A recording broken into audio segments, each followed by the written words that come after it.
Hello, this is the Fiction Nonfiction Podcast from Literary Hub, where we believe that every issue in your Twitter feed or on the evening news has already been tackled somewhere in literature. I'm Whitney Terrell, the author of the novel The Good Lieutenant. And I'm Vivi Ganeshananthan, also known as Sugi, author of the forthcoming novel Brotherless Night. And this is our 5th anniversary episode. That's right. For the ending of our 5th season. Why is it the 5th anniversary? Why isn't it? We're starting our 6th season. Why can't it be our 6th anniversary episode?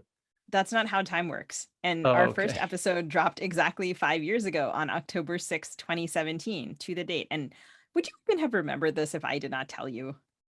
I don't know. My birthday is October 3rd, so I'm usually trying to not think about anniversaries around that particular time. So here's another anniversary just to make me feel older. Wow. A gazillion years have passed. Here's my one. The one thing I can do is quote Ferris Bueller for you, which is, life moves pretty fast. If you don't stop and look around once in a while, you could miss it. I feel like over the past 5 years, we've really proven ourselves masters of the high-low. Yeah, you're saying that because you talked about Harry Styles and feel really cool about it in the Yi and Lee episode. Is that you're just staking your flag there and like the one bit of pop culture that you've learned about in the last 3 months? I was really trying to not admit that I knew that. And then you were like, by the way, you're talking about Harry Styles. It was great. Yeah, well, I mean, I read Twitter every morning. I hardly ever talk about my gaming, so we'll have to get into that on some other podcast. But we've done a lot over the last 5 years, and I'm really proud of what we've managed to create here together, and with the help of our producer, Ann Kniggendorf, and Andrea Tudhope, our past producer, and all the students we've worked with at UMKC and at the University of Minnesota. We've interviewed novelists, poets, journalists, memoirists, screenwriters, playwrights. We've talked about the rise of authoritarianism and the danger to democracy domestically and abroad, the rights of trans and queer Americans, abortion rights, the Supreme Court, immigration, Russia, the military, Black Lives Matter, book bans, gun violence, higher education, housing insecurity. There's not been no shortage of things to talk about in the last 5 years. Yeah, I'm proud of the show too. And I'm curious, how has having all of these conversations changed you as a writer? We'll find out. I mean, if I ever finish the book that I'm working on now, it's maybe made me a little slower as a writer. That's been one thing. I do think that it's made me a better reader. I think it's broadened my reading. I've read writers that I was unfamiliar with, and I just felt like I have been able to think about writing in a broader way, not just in terms of the normal ways you think about it, in terms of diversity and all those things which are important, but also in terms of thinking more broadly about what I'm a pretty realistic writer, and thinking more broadly about what novels can be and how they can work. And that also has been really helpful to me, I think, thinking about how people are experimenting in the now in their work, and the way that that experimentation can respond to some of these political issues in ways that aren't exactly the same as writing a polemic about them. Let's put it that way. Well, and in the fine tradition of this podcast, you have said it better than me, and you have said it first. So that was my Oh, you're going to not answer the question now? No, I think that the show has also given me courage to try a lot of new things. Yeah, I think, my recent work has been really also realistic, and there are reasons within the context of the politics that I write about that it is realistic, but I'm interested in trying new things. And I think that this conversation always helps me to do that, because I'm always learning something from you and who we're talking to, and from the reading. And it's hard and exciting to think about new directions for your own writing. And I always want to be doing that, and I want the show to do that. And I'm at the beginning of a sabbatical, so I really want to do that and think about what I should be doing next. And so I'm especially thrilled that today, one of the most inventive writers I know is here to celebrate our 5th anniversary with us, Elizabeth McCracken, whose work always feels different and astonishing to me. Elizabeth is joining us to talk about her fantastic new novel, the hero of this book. Elizabeth McCracken is the author of 7 books, including The Souvenir Museum, Bowl Away, Thunderstruck and Other Stories, which won the 2014 Story Prize and was longlisted for the National Book Award, and The Giant's House, a National Book Award finalist.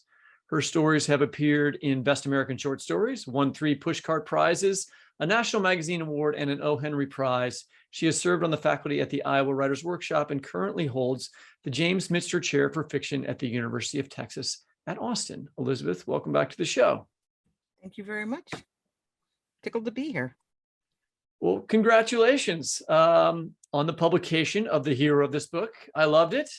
For our listeners, this novel is from the point of view of a writer walking through London and reflecting on the life and passing of her mother. How did you find your way to this book? Well, I was walking shortly after the passing of my mother. That's both true and not true in that I was in London, and it was the year after my mother's death, and I was trying to write short stories. My family and I were staying in a house. We had more time and space than usual in London, and I was really wrestling with some short stories that were not coming together. And a friend of mine mentioned that she'd just written a little novel, and I was so filled with bitterness and jealousy about the idea of a little novel. And then I thought maybe I would try to write one, because I had been walking around thinking about my mother as I did, though my early concept of the book was quite a bit different. I think I was fooling myself. I think it was always going to be this book, but in order to get it off the ground, I had to convince myself of certain things that turned out not to be true.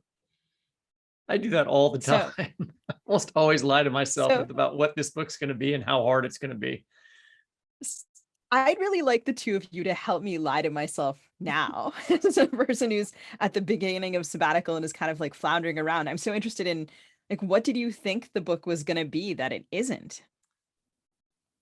It was going to be a highly experimental novel with a lot of footnotes, and it was going to be like part novel and part writing guide.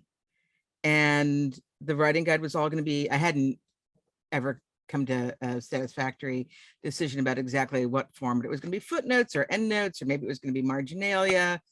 And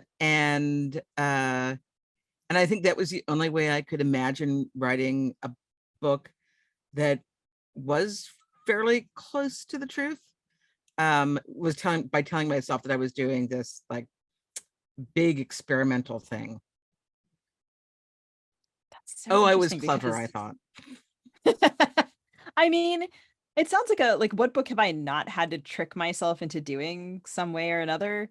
And then it's also interesting to hear that you thought of writing a writing guide, because I mean, you're I was in your class, and I mean, so many people I went to school with were like, if we needed wisdom, we would ask Elizabeth. And yet I also Aw. had no teacher who was more careful about reminding me that there were not rules, which is also something of rule making and writing as well. And it yeah, it's a guide, but it's not that kind of guide. So how many different versions of this book were there before the one that you found your way to? I mean, I was about to claim that I stumbled into this form relatively early, but that's not true. I stumbled into the basic narrative of it. And originally I found some old notes, and it was much more, the novel part of it was much more novel-like, actually, with characters who were much different from me or my mother, because the mother in the book is pretty close to my mother. I'm even hedging there. It's my mother. To the extent that any actual person can be used as a character in fiction, and there's no one-to-one correspondence obviously possible, for which we should all be grateful. But I held on to the idea that it was going to be half writing guide for a long time, and all the stuff that is about writing in it were the last things that I did. The fact that the narrator, because I really had vowed I would never write a book with a writer as the main character. There are some books that I love with writers as main characters, but I have a dislike of books in which the main character just happens to be a writer. Like, it's just like, oh, I have to find a job for them, so it's going to be a writer. And so once I couldn't get the notes right.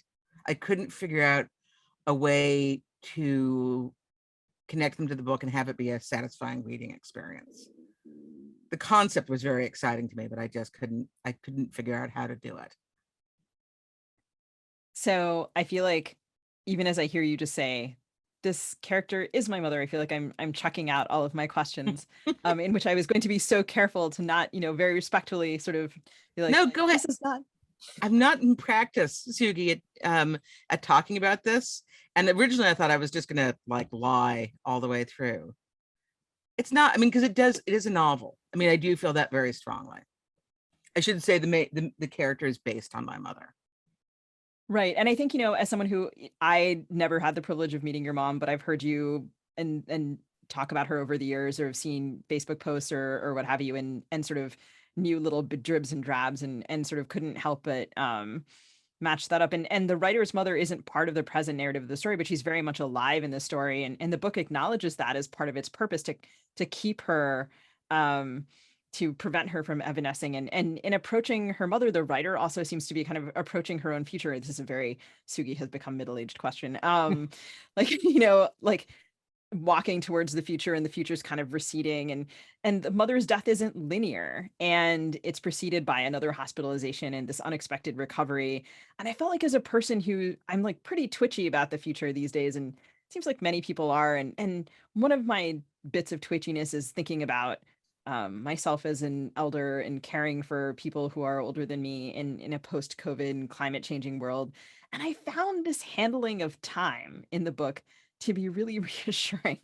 And I wonder if you can talk about putting time and aging on the page in this way in our twitchy, uncertain world. Well, I mean, in a weird way, I feel like, at least for me, one of my, I was going to say topics. One of my topics is time. It's always one of my essential plot is time. I don't know how to write a novel without being really aware of a ticking clock, and how time is working in it.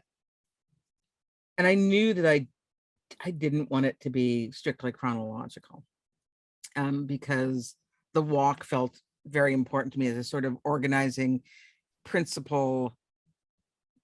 Even just so, I mean, that's a piece of scaffolding that's in the book that didn't go away. The notes were a piece of scaffolding that I took off, but the walk is a way to organize talking about somebody's entire life.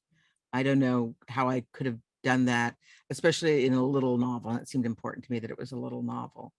So I was aware that I sort of needed a rack to hang a bunch of time periods off of. And also, I mean, I started the book in 2019, and then I had to put it aside because it turns out I was supposed to meet a publishing deadline that had been given to me, which was really news to me. And so I had to write a bunch of short stories for a short story collection. And then by the time I came back to the book, it was the fall of 2020. That is, I was going to probably go back to it at the beginning of 2020, and then, the world shut down. And by the time I went back to it, things were very different, but especially thinking about the deaths of elderly parents. And I wrote it at a time where I was thinking about my own mother and my father, and thinking about how terrible it was that people were dying and being unable to be visited by their family. It seemed like the worst thing. And so I do think when I was writing it, among other things, I was sort of suffused with gratitude that my parents both had. I mean, there are many, many ways to have bad deaths.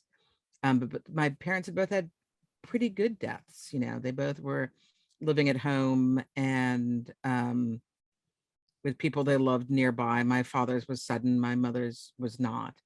But it was, yeah. I mean, I really was grateful. Well, I'm getting to the age where, and one of the things I think that I know that I connected with in the book, where, well, all of my friends, not me, and both my parents are still alive, but my wife's parents, for instance, have both recently died. Her mother died a while ago, and then she lost her father during COVID. And I had my friend's father passed away this week. The man who grew up across the street from me and was an English professor at the same university where I teach, and his son was my classmate. And so I feel like there's also a time of life when you come to reckon with the loss of a particular generation, right? And wanting to preserve that in some way seems to, it's so hard to do, yet it seems so necessary. I think it's a surprise, at least for me, reaching this age to realize, oh, those people are all going to be gone. And to start think about how you're going to, and why you would That's want to too, hold Whitney. on to them. We're going to be gone too. I hate to I break know. it to you. I know, I'm trying not to, I'm not thinking about that part yet. Sorry. Go ahead. Carry on. But also by thinking about them and having to preserve them, you're not thinking about yourself, right? At least that, so, and so I just wondered if you could talk a little bit about that, process of that particular generation, how you felt like your parents were distinct from you as a generation, what we can learn from, what you wanted to remember about them in the book the most, and then maybe read to us a little bit.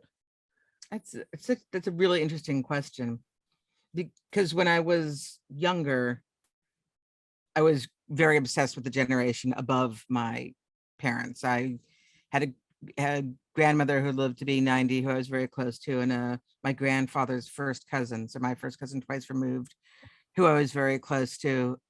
And I was really aware as that generation died out, and I think my mother was too, to suddenly be sort of stunned to be the most senior generation around. And the fact that, we've all had this sort of experience. You start doing math. If you think like the classic one for me was when I realized in the 90s that was as far from my childhood as Happy Days was, in two opposite directions. Now, how the decades pass. But and my mother, my father too, but had a childhood she talked about all the time, and so her childhood was very vivid when I was a kid. It felt palpable, and it is. I mean, I feel like it's true that I want to preserve the people who are dying, but also all the things that they contain, like childhoods before television, and childhoods that felt like they could touch the 19th century as well. Yeah, I'm not sure I have a more articulate answer than that, but it does seem essential to remember all of the little details, as well as the big sweep of history. Did you find that there were things that I guess in the process of writing, I feel like we come to stuff that we always knew but have never said. I'm assuming that there were certain parts of this writing of this book that were like that for you, but I don't know which ones they are, or if you could remember any of them specifically.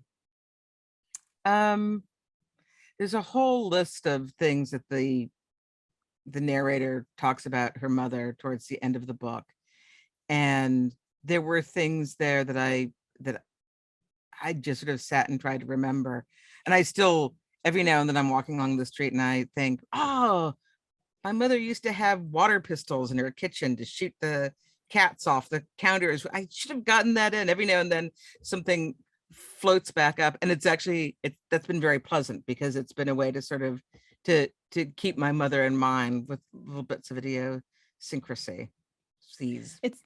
It seems like the things that stuck with me most, like the memories from the book, are like, I think of the book as like, it's very cerebral in certain ways, but also all of those memories are triggered by embodied things. Like there's there's this long section about hair, and there's objects that tilt us in a certain direction towards a certain kind of memory. And so like the walk makes that possible. And I wonder if you could read for us a section that kind of gets at that, and then also at a little bit of the conversation that we've started having about autofiction and not. Absolutely. I will say, now that you mentioned that, one of the things that I had totally forgotten is there's a section about feet and shoe stores. And I had forgotten that I only remember men in shoe stores, in the kind of shoe stores that my mother went to. And then I And was totally thinking of the Giant's house. yeah, I guess there's a lot of, I like feet. Um, I want to say that apologetically, but it may be partially because I spent a lot of time in shoe stores with my mother. All right, so this is maybe a fourth of the way through this pretty tiny book. And the narrator has decided to go by herself onto the London Eye, and has been is the one. There's a giant family in the capsule of the London Eye, and she's the only member of the only member of the capsule who's not a member of the family. We stopped. The whole apparatus, the entire London Eye. I looked down at the platform to see a man who walked with what my mother would have called Kenny sticks, those canes with cuffs around the forearms. Her own canes had right angle handles. Fritz handles, a cane maker would say. The man boarded. In a joltless moment, we started moving again. The jolt was internal. I realized my mother could have gone on the London Eye. She could have driven her scooter right on. I'd failed to know this, and so I had failed to take her.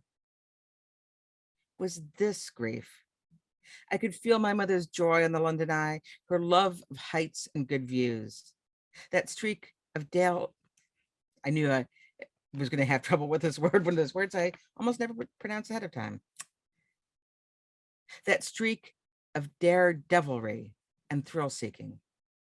I'd once taken her on a helicopter tour of downtown Miami after she'd seen somebody parasailing and had guessed aloud that she couldn't do that.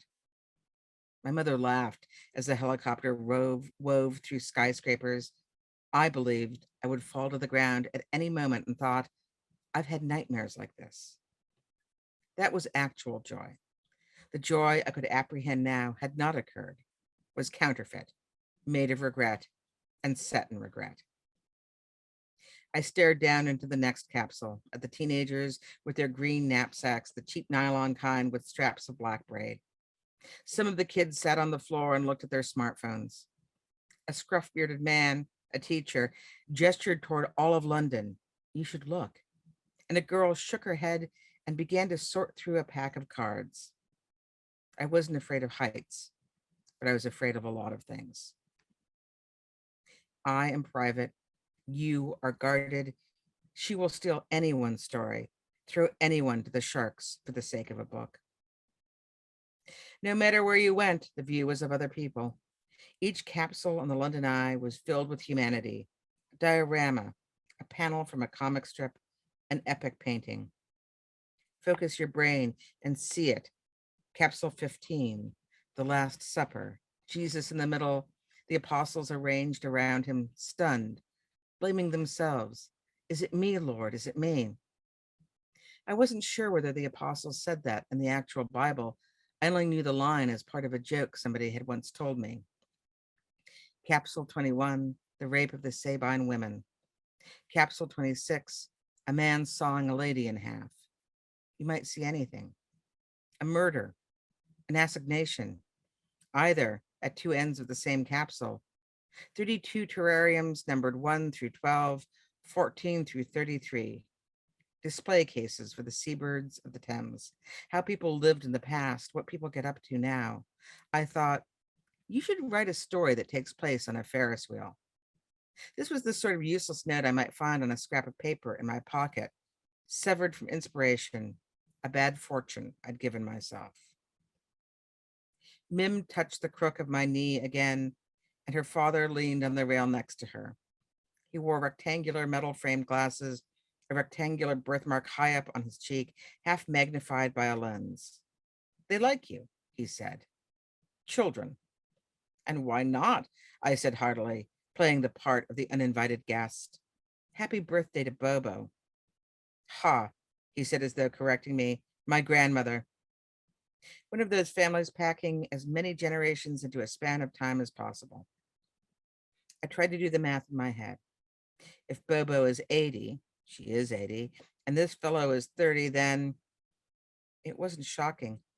Only the sluggish reproduction of my own family was.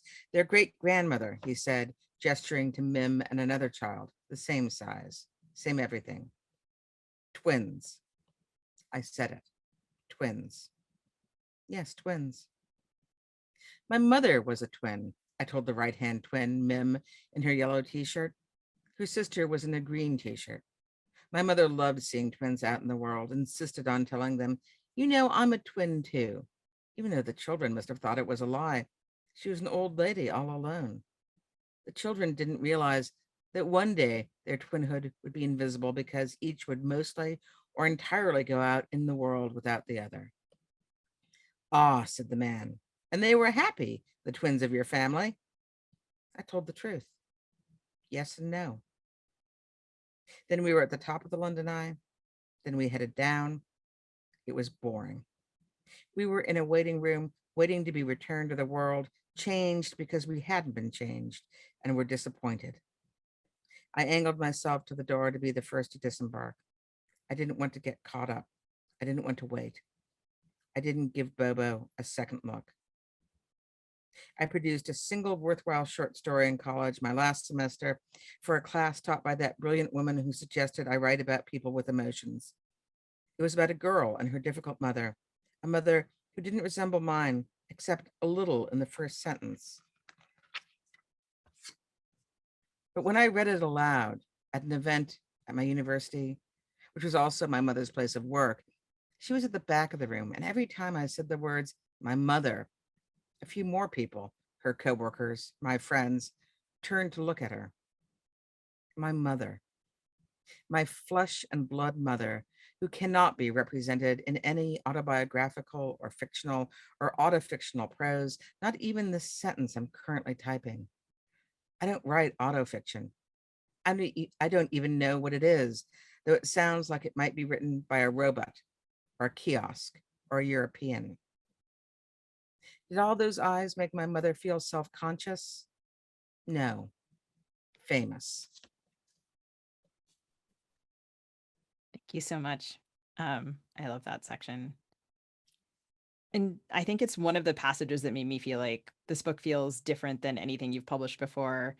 And I think each of your books has felt that way to me. And that I think has sort of been a bar of interest for me, to think about how I can change my work as it pushes forward. And I was thinking also about an essay that your friend of mine, Ian Lee, wrote about the irreducibility of your writing in a recent essay for Harper's called Against Aboutness. And for those of our listeners who haven't read this, we'll put it in our show notes. And there are lots of moments when the hero of this book considers categories and then rejects them.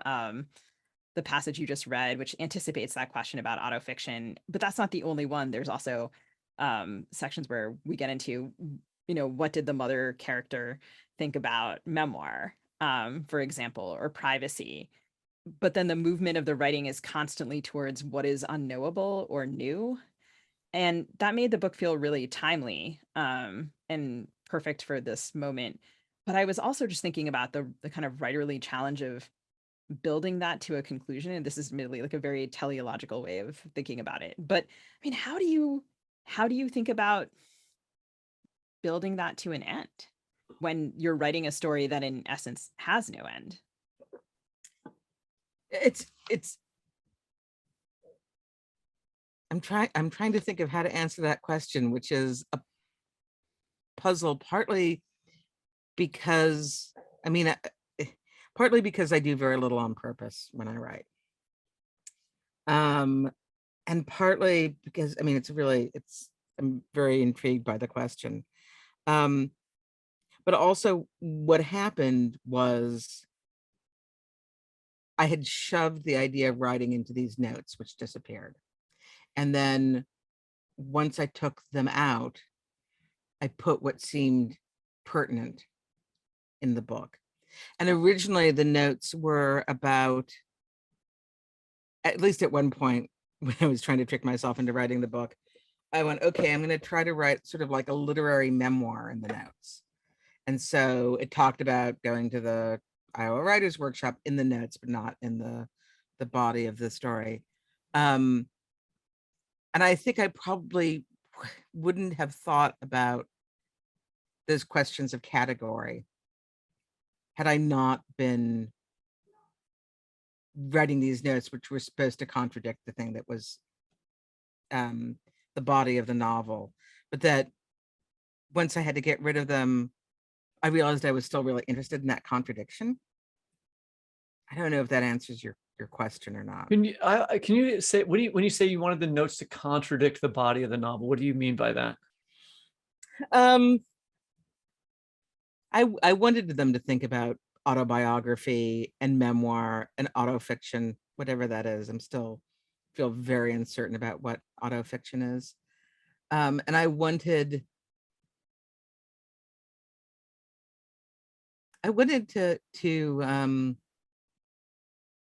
I guess think about what it meant to write a novel in a way that I hadn't in previous times when I was writing a novel.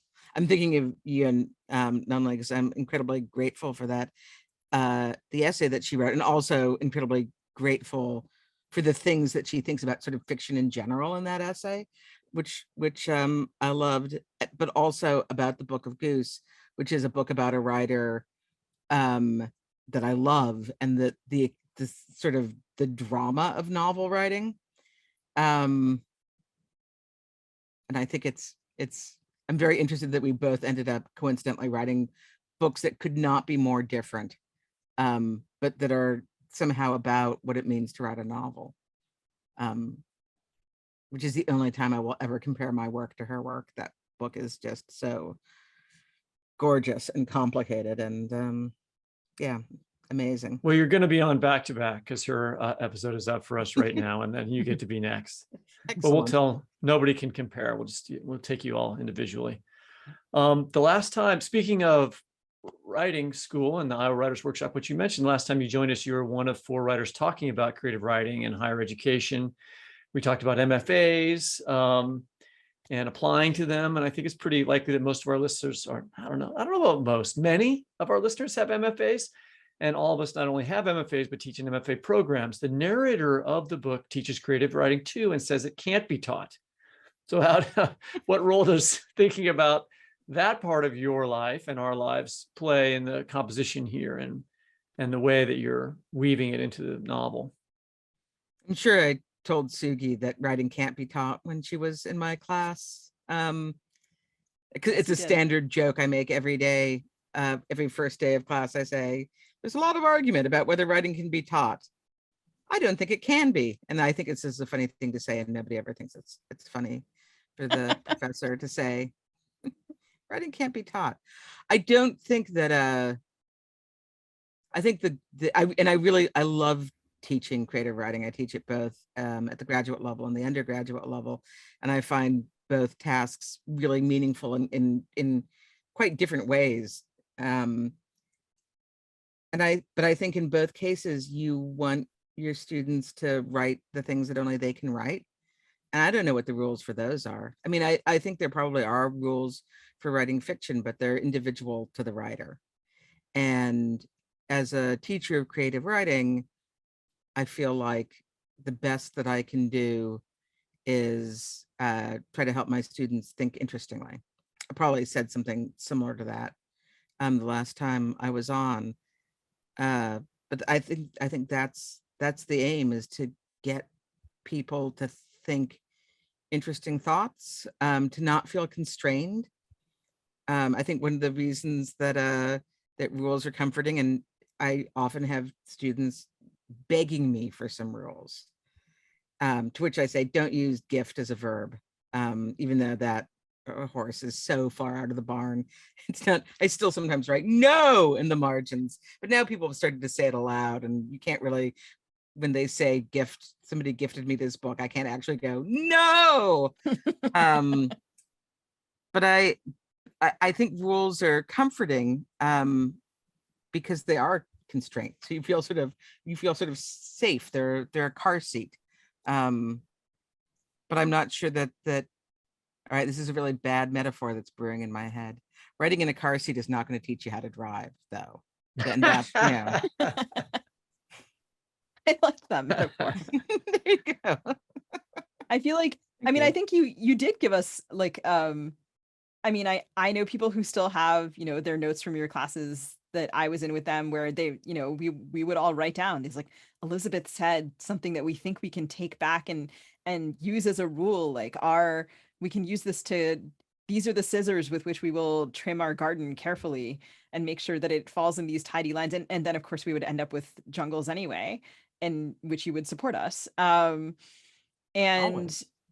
yeah, I think that I don't know, like sort of the permission to be strange was one of the things that I felt so intensely. And so I'm going to seamlessly move this into a question about Texas because I've mentioned strangeness. and you live in Texas, and we've done several episodes of this show about Texas, which I guess we've now started to refer to as our WTF Texas series of episodes. And Yiyun wrote in her essay, "The world strange in the first place is often made stranger by our minds," and you live in Texas. And I just am wondering what effect, like you've now been living in Texas for a while, and Yeah. I wonder how that has affected your view of the world and your view of fiction. And Well, I think, also, why set the book in London instead of Texas? That's interesting to me that like the now of the novel you chose to put in a country where you don't live.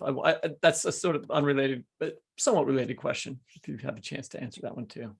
because I'd rather be in London than Texas. Okay, there you go. I don't Now we know. have it. I was about to say I live in Texas, but I don't want to die here. And but it seems some days Texas wants the people who live in it to be dead. Oh, that's very grim. There are lots of things I like about Texas, I should say, although I don't want to die here. And it is a very strange place. Made strange, I live in Austin, which is the place that people go, oh, that's the good part of Texas. Though at this point, most of the cities are large, diverse, and skew Democratic. I think in 2016, Hillary Clinton won every city, and there are tons of giant cities in Texas, except for maybe Fort Worth. But it is also a strange place in which, my students can be armed in the classroom. Now, those guns have to be hidden from view, which is, and this is what Texas will do to you. Like, I'm really grateful that the guns have to be hidden from view because it's a sort of a, I don't know, a Schrodinger's pistol. Like, if I can't see them, I can pretend they're not there. But if they had so they have concealed carry on the UT campus. If it was open carry, would make me more nervous. And it's I've talked to some of my friends about, I mean, why does Texas feel more oppressive these days? And oh yes, because Texas is actually working to oppress people, specifically women. It's depressing to be in a place that is so oppressive when it comes to reproductive health. And so maybe it Very helps to grim. get, There's great music. Willie Nelson is here. That's wonderful. Well, I love it is from Texas. That is amazing. The food is great. And I have a lot of dear friends. I mean, there are things to love about Texas, but it feels difficult to live in a state which currently has the second most loathsome governor in the country. Oh, who's your number one? Is it DeSantis? Ron DeSantis. yeah. He's worse. Yeah. Yeah. So do you feel do you feel like Texas has changed your writing? Yeah, I think it has. And partly that's because, and this is actually something I really love about Texans. I like Texans, I should say. It's the government that can feel terrible here. Because Texans are, as a group, funny and polite, which is, they're both. I'm from Boston. We're one of those things, and it's not polite. But Texans are very interested in where they're from, and there's a real sort of sense of of identity of location, which was new to me. I didn't have that growing up in Massachusetts. We had no particular state pride. I mean, tons of snobbery, don't get me wrong, but not necessarily attached to the shape of the state that we were in, which is, I should someday count how many times I see the shape of Texas when I go about my day. But that has, I think that's made me interested in location in a way that I wasn't beforehand, that I sort of thought of geographic location as something I needed to make up my mind about, but didn't really write about. And one of the reasons that the book is in London and not set in Texas is because there was something sort of comforting to me about thinking about a map that the narrator is following, and something that's sort of comprehensible, because Texas is not comprehensible, and London, I'm not saying that London is comprehensible, but it felt like a useful organizing principle in a way. I want to just, we have to wrap up, but I wanted to ask you one question about that. You mentioned earlier in the interview that you needed a scaffolding to hang, right, the memories of your mother on, and that's obviously these perambulations through London. And when we're talking about rules, I perhaps make more than I should. And one of the things that I often tell myself and then tell my students is that you have to be careful to make sure that your flashbacks are not more interesting than your now. And this is a thing that I feel that the now is as interesting as the flashbacks here, but I'm wondering how you did it. I've thought a lot about that. Like, well, how is she pulling this off? Because there's not actual traditional fictional plot, right? There is the mind of the narrator thinking about the Tate, or thinking about ballpoint pens, or thinking about whatever it is that the mind of the narrator is doing. And in that sense, it reminds me of essay writing, where there's an arc of discovery in the now. It doesn't have to be plot, like I bought this thing, I robbed this bank, and then this thing happened, right? That the plot is the way that the author's coming to understand things. I wondered if that resonates with you, if that seems like an accurate description, or if you thought about like, how do I make sure that this now is functioning, and as interesting as the memories that I'm writing about. No, it does resonate with me. It makes me think of two things, one of which is, I think Sugi asked me about sort of the way time is set up, and I think I feel as a writer, is that you do have to be equally interested in every time frame, and that they actually aren't different just because they're not chronological. They're equal, and that it's funny to hear the term flashback, because certainly they are, but I didn't think about them as flashbacks as I was writing, and I don't necessarily want to suggest that the narrator is thinking about exactly what she goes back to, just that they're sort of two different time frames. I also think that one of the most influential books of my graduate experience, one of the books that was handed around and blew my mind, is Nicholson Baker's The Mezzanine, which is the plot of which is a guy, I feel I should know whether he's going up or down the escalator. I cannot remember. But a guy is going either up or down an escalator. And it's every single thought that he has. And it actually is full of footnotes. It might have been the first heavily footnoted novel I ever read.